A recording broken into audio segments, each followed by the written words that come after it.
it's Loida. I'm here with BC. We're going to be answering a few questions that we've been getting from you guys regarding being new in the business. Many of you guys are currently getting your license or in the process of getting it, or you just got it. So we made a few videos before answering a few questions. We've been getting a lot more, so we're going to be answering a few more in this video. Now, the first one that we're going to be answering for you that we recently got is, what is your daily schedule look like? So Brian's going to be telling you a little bit of how our schedule usually goes. Okay, this is a question I get fairly regularly as well, and it really makes sense if you want to be productive. So I'll keep it simple.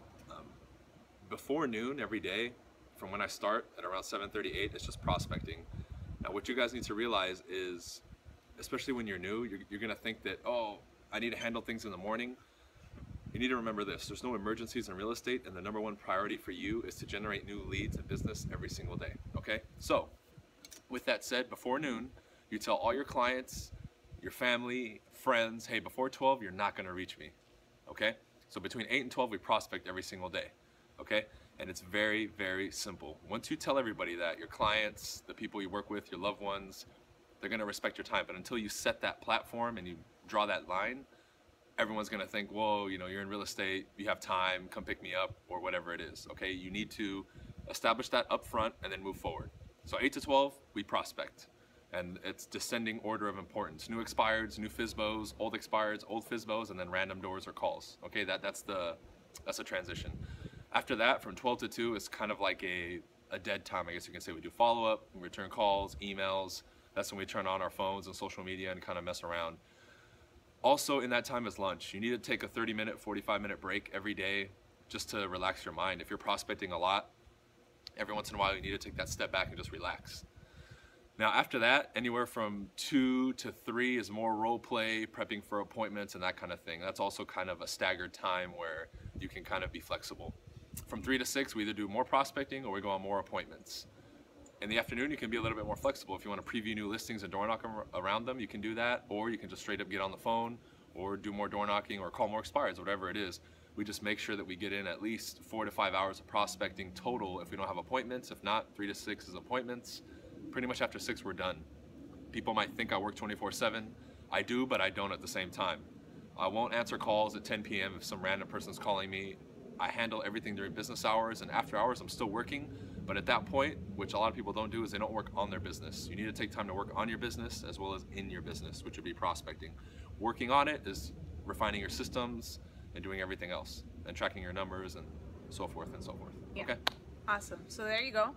That is answering the question of what is your schedule usually look like on a daily basis.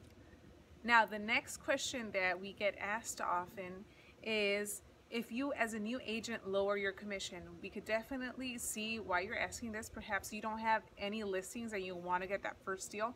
So Brian, what would you say to an agent that says, should I lower my commission on this listing? I mean, it's the first one that I have. I don't know where and the next one's going to come. Right. Good question. And I know when you're new, you might think I have to cut my commission to compete. However, you don't. You need to realize that this industry is full of amateurs and people who don't know what they're doing. My first listing ever, I got a full commission, and it didn't come up until after the transaction closed that they asked me, how long have you been in the business? However, do you want to know why? Because of confidence and certainty.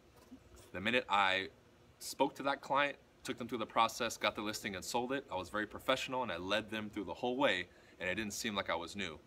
If you put an objection in your head before you even go in, you're not going to be able to overcome it. The biggest thing you need to do is learn your skills, learn the process. That way, even if you sit in front of your first client, you know what to do. If you know what to do, you can charge a fair commission or even more. We've been getting 7% lately.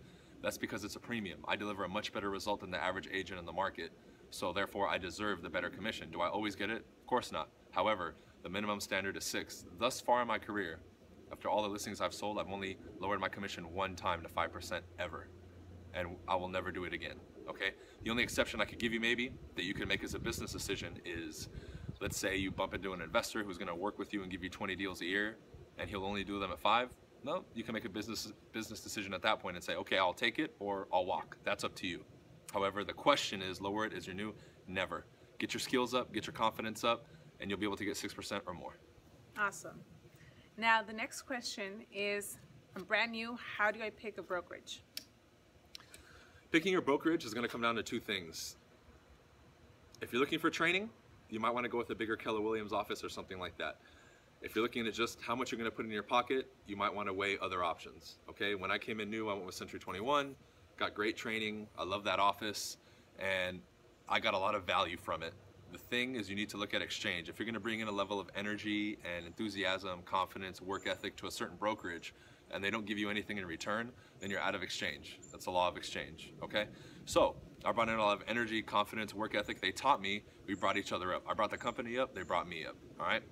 So it comes down to your personal decision. It's what you want. If you want a lot of training, a great environment where there's other agents who are producing, go with a bigger brokerage or a brokerage that has more top producers. If you're just looking for somewhere to hang your license, you have your own coaching, you have your own environment, and you can provide that for yourself, you might want to go with a smaller company who maybe gives you a little bit more money. That decision is ultimately yours. You need to weigh what you need. Do you need a good split and maybe just a place to hang your license, or do you need a brokerage that's big that can provide you support and so forth? As starting out, being fresh, no coaching, no training, no sales experience, I definitely recommend you at least go with the big brokerage for a little bit. So you get the training and everything else until you can stand on your own 2 feet confidently, then you can have the freedom to switch around and still be effective and make a lot of money. Yeah, and going on with that question, how would you answer the question for the agents that say, well, I want a big name next to my license, or otherwise people are not going to take me serious? Cool. Good question. The only reason that's ever going to come up with the seller is if you demonstrate lack of confidence and certainty as an agent. The customer does not give a shit what company you're with. Okay? I'm going to say it again. The customer does not care what company you're with.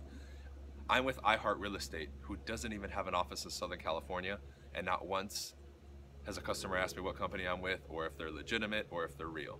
I think maybe one brought it up, and it was handled like that. Okay? They do not care. When somebody hires you as an agent, are they hiring you or are they hiring your company? The answer to that question gives you the answer. There you go. So I know I've been getting that question a lot, so there you go. The name of the company doesn't even matter. And now the last question that we've been getting recently a lot of is, how do you pick the area that you want to door knock? Obviously people know that you door knock everywhere in the city and pretty much everyone knows you, but how do you pick which city or what neighborhood you door knock? Okay, another great question. This is what I look at, guys. I look at turnover. I look at where there's a lot of movement. If I'm working 3 or 4 cities and I notice there's less sales there now and a neighboring city has more sales, I'm gonna go there. Look at the population and amount of homes in an area, look at the turnover. You wanna go somewhere where there's anywhere from 7 to 10% turnover every year. If there's that kind of turnover, which I know in my area, if a city has more than 30 home sales a month, I wanna go there. And hey, it just so happens that the areas that I'm working now all sell 30 homes or more a month. I picked that strategically. So look where there's sales. If there's sales, you know that area is moving, that's where you want to go. You want to go where the business is. You don't want to go to a city where there's 3 sales a year and say, hey, I'm going to dominate here. Because even if you dominate there, you're going to get 1 listing a quarter, and it just doesn't make any sense. So go where there's business and where there's transactions being done. There you go. So hopefully Brian has answered a lot of the questions that you guys have had. Go ahead and put any other questions that you guys can think of in the comment section below. I'm also going to be adding his channel along with all of our social media platforms where you can reach us. So until next time, I'm Loida with BC here, and we'll see you guys. See you guys.